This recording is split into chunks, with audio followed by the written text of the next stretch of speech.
Welcome to the Flaman Connect podcast, a podcast focused on the individual pieces that make up the larger community of people together, doing what's right and making a difference. Today's hosts, we have myself, Trevor Grinde, Regan Kunz, and Mitch Flaman. Your opinion on cheese and apples? I like them separately. I don't know. Really? Yeah. I don't see the. I don't know. Up until about 3-4 years ago, didn't really try it, but now every time I cut up an apple at home, I will have a little bit of cheese with it. There's a different flavor and texture that comes out of combining those two ingredients that you don't get separate. Say that again. With which? Cheese and apple, like cut up apples with some cheese slices. That's insane. Or some people do apple pie with a slice of cheese on it. No, that's a hard no. This is insane. Have you tried it? Why would you? Why would anyone? Apple pie. So needs do me a ice favor, cream. try it. So Because it's a different flavor. all right, so I can say this: in my household, majority of the people in it are addicts to cheese, myself included. So I could put it on just about anything. I could literally open the fridge, be looking for a snack, and be like, Just cut a few pieces of cheese here. Don't even need the crackers or the cold cuts. Just and if sometimes there's a container of shredded cheese in there. Yeah. That's like dessert. Do you know that shredded cheese tastes different than just cheese Yeah, sliced up? Why is you that? know what? Why is that? Because It's it's gotta have better. something to do with air. I don't know, but it's 1,000 times more addicting. Same thing. These memories keep popping up on my phone now. Warner's 6, but for the first few years of his life, like once he started getting teeth, you'd find he was tall enough, he could pull his stool up and then he could get in the drawer where the cheese was in the fridge, so we had to move it. But he would just take like blocks of cheese and you would just find, and it was too bad because cheese is expensive and it would just be going to waste. He'd go in the fridge, he'd grab a block of cheese and he'd just walk around the house gnawing at it Munching and on then just cheese. leave it laying somewhere. So by the time he came back, it was pretty, you had to cut out the hard spots, Yeah. but like you get to see these little kids' teeth and it's like, honey, he did it again. Like, Well, when you think about it, that's a healthier snack than like chips or cookies or cracker. Like, than most things. Yeah. So it's a good healthy snack. I like a really sharp white cheddar with some wine. You know, like you get some really salty, crumbly cheese. Oh yeah. Here's the Did You Know category. Did you know the top yielding crops in the world are corn, wheat, rice, potatoes? We covered those. The next ones on that list are cassava, soybeans, sweet potatoes, sorghum, yams, and plantains. I'm surprised soybeans would be under potatoes. Yeah, If that's number the 6. case. But I would say soybean would be the. Oh, you said soybean's number 6, so there's 6. a 5 there. 5 is cassava. What is cassava? What is that? I don't even know. Cassava is a woody shrub of the spurge family, native to South America.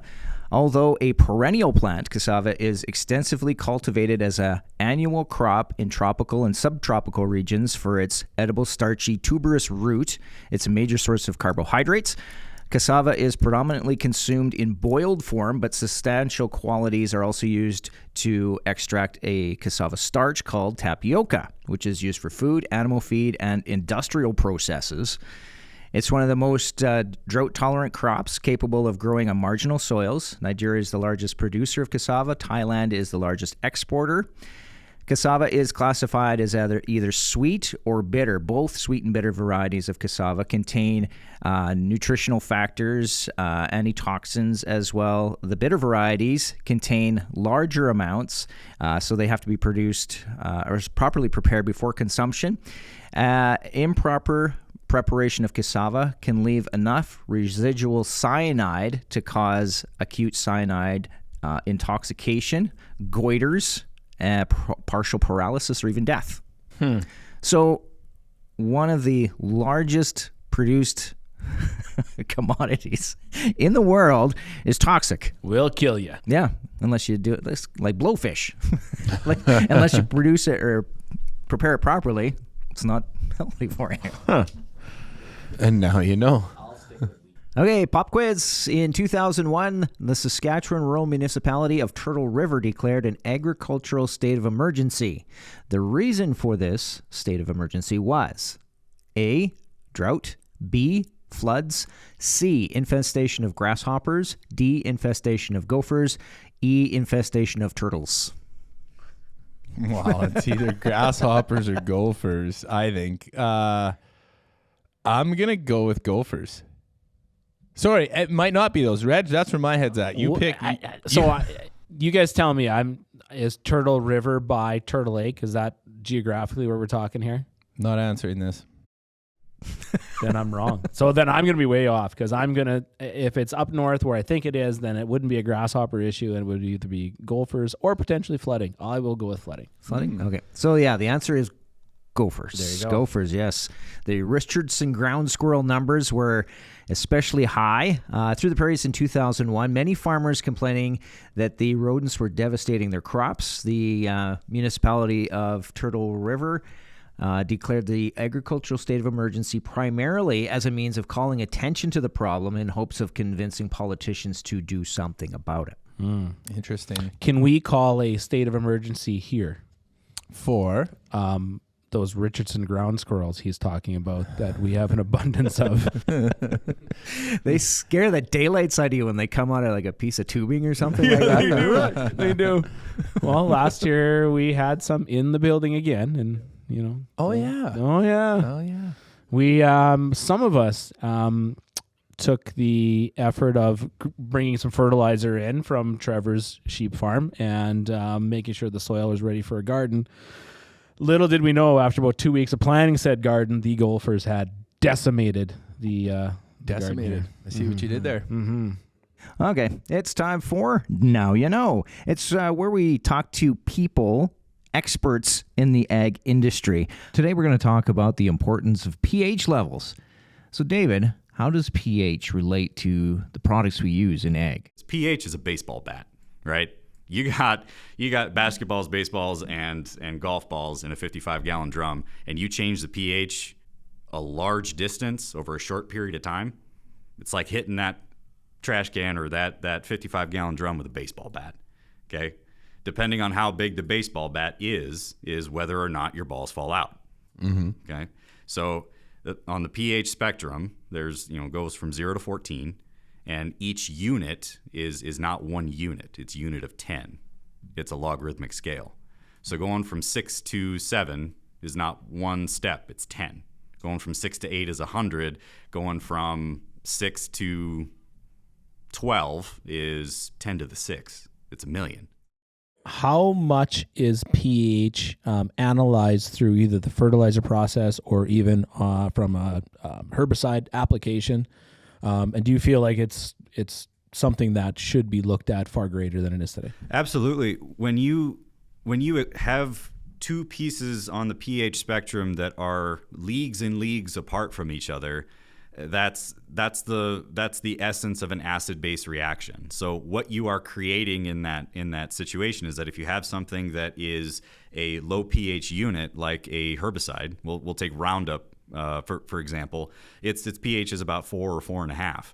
If you mix that with something that's pH 8 or 9, you're mixing something that is 10 with 5 zeros behind it difference in terms of overall pH.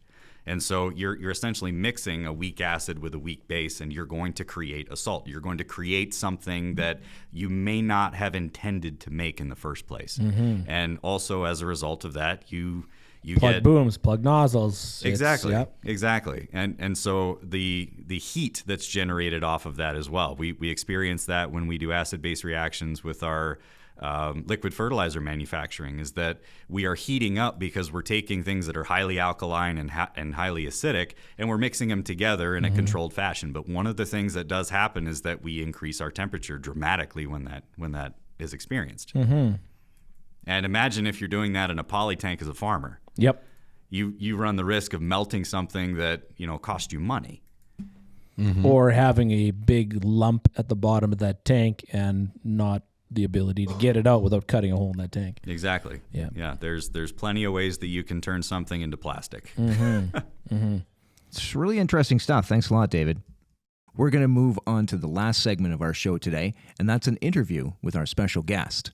And our guest today is Phil Flaman. Welcome. Thank you.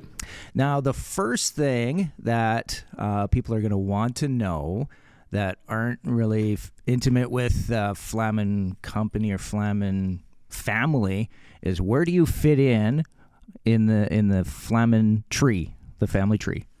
It would be Uncle Frank Flaman. That's where it all started, I guess. So yeah, my dad and Frank were brothers, and I've worked with Frank's sons and Rudy and Don and Steve. Good. So what was it like on the farm, like growing up? Growing up on my farm? Yep. Just like every other Flaman family, 10 kids and big, just Workers. yeah, just workers and worked the land. And I'm from a family of 10, so I got 3 brothers and 6 sisters, and yeah, it was just one big family. Where do you fit in there in the 10? I'm the youngest of 10. You're the youngest of 10. My dad called me the caboose. So we talked about that a little bit today on how, and this is more on the Mitchell side, is that his brother kind of left a wide wake for him to really not get a lot of quote unquote parenting when he was growing up. Was that the same for you? Did your siblings leave a wide wake for you to just do what you wanted to do?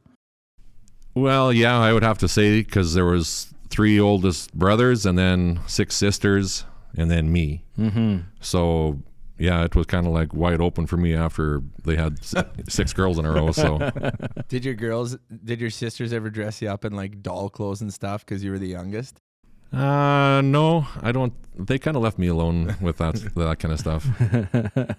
So what was it like growing up on the farm? Did you guys did you get put to work right away, or there was enough stuff for your brothers and sisters to do? You didn't have to work really hard, or how was it growing up? No, we worked hard right Yeah. off the hop. I Yeah. was driving a standard truck at like 8-9 years old, Yeah. and our land was scattered. If I always had an opportunity at 11 years old to drive the tractor and the cultivator through town instead of around town, I'd go through town so all my buddies would see me. Yeah. But no, we worked hard and started young. Did that work ethic, that's kind of what made you the person you are today? Eh? I would say so, yeah. Yeah, yeah. Were you guys cattle farmers too, or just grain farmers? A little bit of cattle, not big cattle, but we had cattle because you're raising 10 kids, so you're not going to the store to buy steak. You're raising your meat and your milking cows, and yeah. So we had a little bit of cattle just to feed the family, I guess. What's your earliest memory you can recall? Is there a story or anything that you remember? I remember as a young kid playing outside, and on one of our old sheds we had a kind of a chain that hung down to kind of keep the door latched. And as a kid, and you see these frosty, icy things like every kid did. You had to lick it. And so I licked it, and my tongue got froze to the chain. Yeah. And, well, with a big family, you weren't out there for very long because there's enough siblings running around the yard at the same time. So, yeah, after about 5 or 10 minutes, somebody found me with my tongue stuck to this chain, and got me off. What is the most trouble you got into as a kid? Oh, like, I guess maybe not as a kid, but just as a teenager growing up. Yeah. Just too many to... There's got to be one significant one that stands out.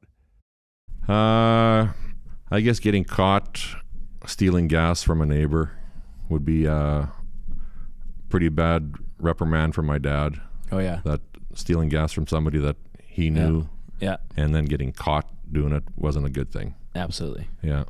What did the reprimand look like? Oh, just they didn't really have to ground you. You just knew at the time that you weren't really going to be doing anything fun for a while. This is bad. Yeah, this is bad. Yeah. Do you remember what your first car was? First car was Camaro Z28, Oh, yeah. What year? 82. Me and cousin Steve actually flew to Toronto, and then we drove it home Oh, yeah. over 5 days. Came home to the States and got in trouble in Chicago and Milwaukee, and Yeah. T-bars out and I was going to say tunes T-roofs. tunes going, and yeah, that was a blast. So, fast forward to high school's ending. You're probably at the stage where most people in high school are like, well, I should probably do something with my life. What did you decide to do after you graduated? Why did you have to bring that up? Well, I always refer to it as my college days. So after high school, cousin Rick was applied and got accepted into, it was called STI in Moose Jaw.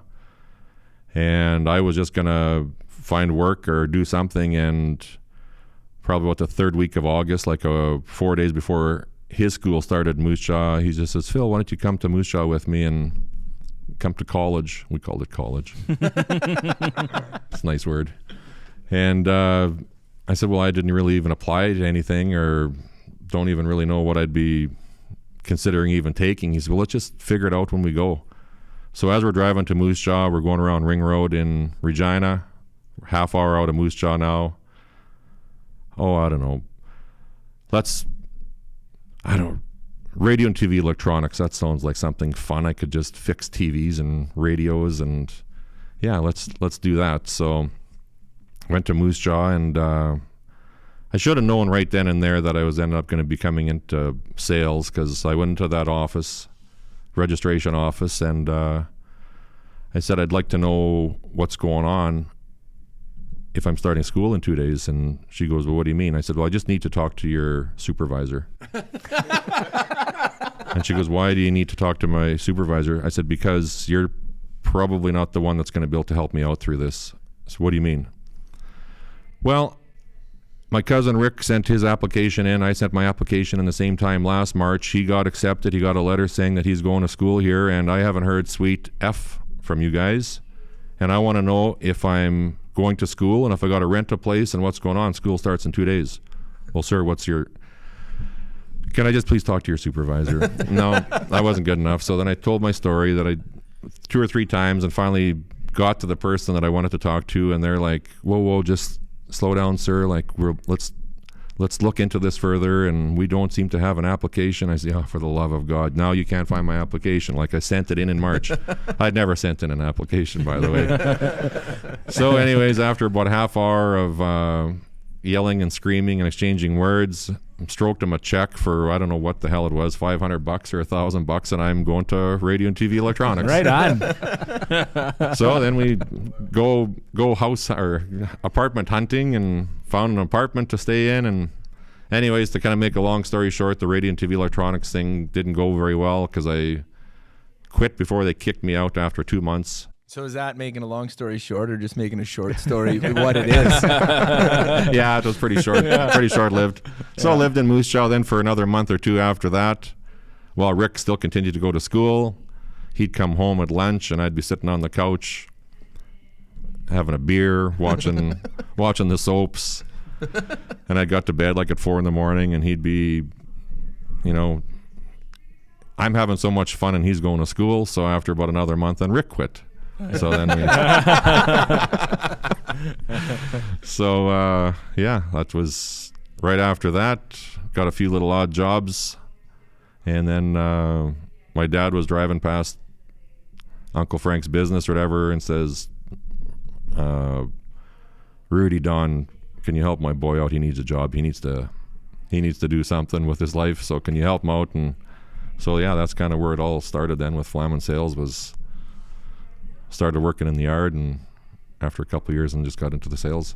How difficult was it to just start selling? Like to just leave from the office in a pickup truck, head in a direction, just go meet customers? Yeah, it was pretty tough back then. Yeah. Just Don put me in a half ton with a Trail Tech 5-bill transport is what it was, and I just drove around until I seen a farm that had bales and stopped in, and it was tough. It was tough going, but got to meet lots of people, which I like talking to farmers. I mean, that's what sales is all about. And I remember did that for like 2 months, and finally drove in the yard one day, and Don goes, "Where's the bale transporter? Where's the bale?" Don, I sold it. I frickin' sold it, man. No way.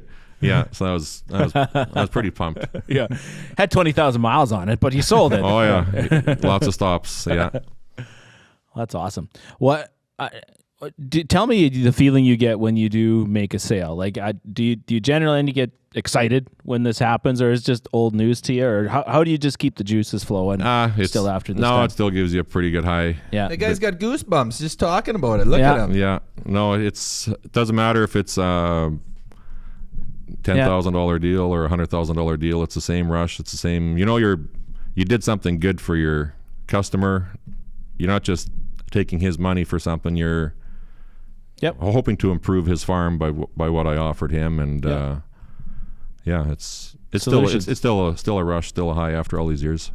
So as you go to these farms and you talk to the customers and you build those relationships, talk about building relationships with your customers and how important that is. Well, that's really what it's all about too, and I think after 35 years, that's why I've been as successful as I am. Is these relationships they're not my customers. I look at them as my friends, and I think they look at me as their friend, and that's what it's really all about. Is knowing them on a personal basis and knowing what hockey team they cheer for and know the name of their dog and their wives, and it's more just a solid friendships. Yep. Is what it really is for me. It's tough, I think, for the young guys to start out today, that they're knocking on doors and trying to get those relationships. But for me, after all these years, it's not really a job. But you did that 30 plus years ago, right? I mean, you had to start somewhere, and relationships happen over the time. And you build trust, right? Exactly. So I think, though, what's a little bit different too, you spoke to it, but if I would rephrase it, you mentioned, so it's not about selling, it's about providing a solution. Mm-hmm. It's kind of how you said that, I think. And what I find neat is you're just interested in driving around the countryside and making friends, which really fits, I'd say, your skill set as a likable guy that can usually entertain people. But I think what's neat is in looking at the success you have and listening to how you sell stuff or the requests you come up with after you've sold something, it is always clear that you are 100% working for the customer. And so it doesn't matter if something breaks down and you take it into the service shop. I watch you with conviction talk to the mechanic. This is what's up. This is who the customer is. This is the deal. This is what needs to happen. And I've always enjoyed watching how you just know that. And I think it really is because you've made friends with these guys. Like, that. But there's always a Phil story about, even when we have rider tickets, it's like, hey Mitch, are you come to the rider game? No. Okay, cool. I'm going to take one of my customers. I'm going to use your ticket if that's cool. And you're always doing something with your customers. And it's not even the customers that necessarily spend the most money with you. It's just guys that you truly want to spend time with. And I've always thought that was cool. And I've always thought that if, you've really put the work in over the last 30 years to create a relationship with these guys, and they're like, oh yeah, this is Phil, he's cool. I also want to drink beer with him. So it's mutual. But these guys that walk in, these new guys that want to be selling, okay, this is the equipment, this is the price. And I imagine you just look and shake your head a little bit and be like, oh no, you're missing it. First things first, go get a case of beer and then go start drinking it with his wife. And then when he comes in, he's like, what are you doing? It's like, hey, I was just waiting so I could drink a beer with you, but you didn't want to drink a beer with me before. And then all of a sudden, now you know the wife's name and the dog's name, and you have to sleep over, and then they realize you're a cool dude. It's kind of something like that. Is 100%. Yeah, okay. Yeah. Well, it's even today, versus 30 years ago, all the customers can view the equipment online. They can do their own research. They're probably a little more educated than they were back then.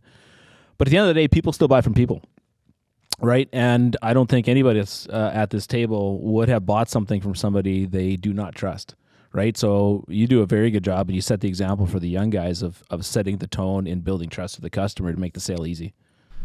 Yeah, for sure. Like what you had mentioned there, these farmers, they get all the information online. I've been doing this a long time, and I will be the first to admit that I don't know everything about all of the products that we sell.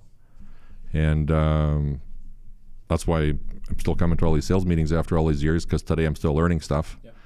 But No, you just the farmers, my friends, my customers, whatever.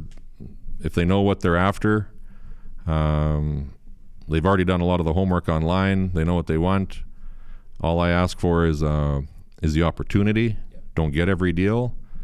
I don't even mind losing the deal as long as I had a crack at it. As long as you got the phone call. As long as I got the phone call and don't lose very many after all these years. But and it doesn't even come down to price. It's coming down to the relationship and the trust that they have with me.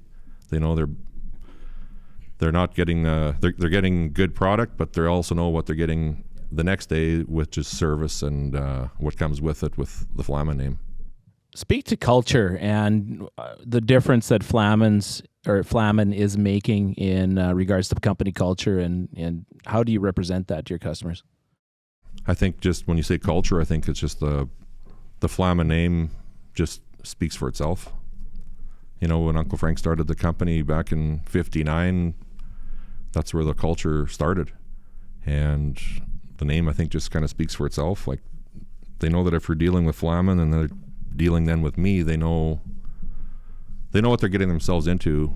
Yep. You know, by just the Flaman name. So, can you explain to me how the sales process has changed in the last 30 years from when you were hauling around a Trail Tech bale transporter to where you are now? And I don't imagine these guys texted you 30 years ago. So what does that look like now? Yeah, we never had cell phones in our trucks. It was just driving around, visiting customers or visiting potential clients, I guess, and notebooks and big binders with sales sheets in it, and jotting down names and phone numbers, and at trade shows was the same thing. You had everything all documented with pens and papers, and yeah, like you said, handwritten sales orders at the shows. And now, I don't know, with the technology, everything is just all. My phone is my Bible. Everything gets entered into my phone. Reminders. You're at the lake on the weekend and you get 3 guys that phone or text, and you know, you can either answer their question right then and there, but I always just enter in reminders. Monday morning, 8 a.m. I go to work and I've got 10 things to do. That's my Bible. So then when I get to work, then I transfer that then to like pen and paper and make my notes then off of my phone. I've got to call this guy, got to call this guy, got to call this guy. And now at trade shows, it's not even so much writing up business like we used to back in the day. Hey, you're busy, I'm busy.